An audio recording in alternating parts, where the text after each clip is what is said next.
بسم اللہ الرحمن الرحیم۔ السلام علیکم۔ دولت کمانے کے وہ ذرائع جن سے حاصل ہونے والی کمائی کو قرآن مجید نے حرام قرار دیا ہے۔ نمبر 1، رشوت اور کسی کا مال غصب کرنا۔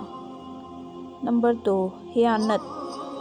نمبر 3، بت سازی اور بت فروشی۔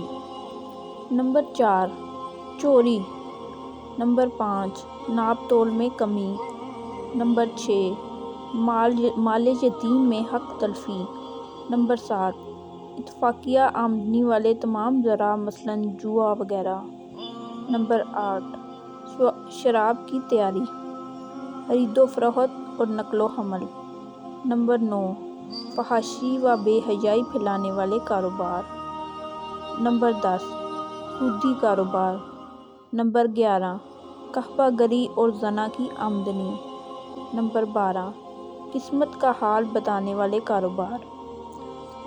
نمبر 13، ایسے تمام ذرائع جو اوپر بیان کردہ چیزوں کی مدد کے لیے ہوں یا جھوٹ، فریب اور دھوکے پر مبنی ہوں، ان سب کو اسلام نے حرام قرار دیا ہے۔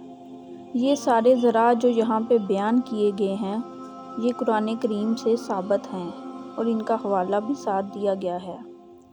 اچھی بات پھیلانا صدقہ جاریہ ہے، ثواب کی نیت سے شیئر کریں۔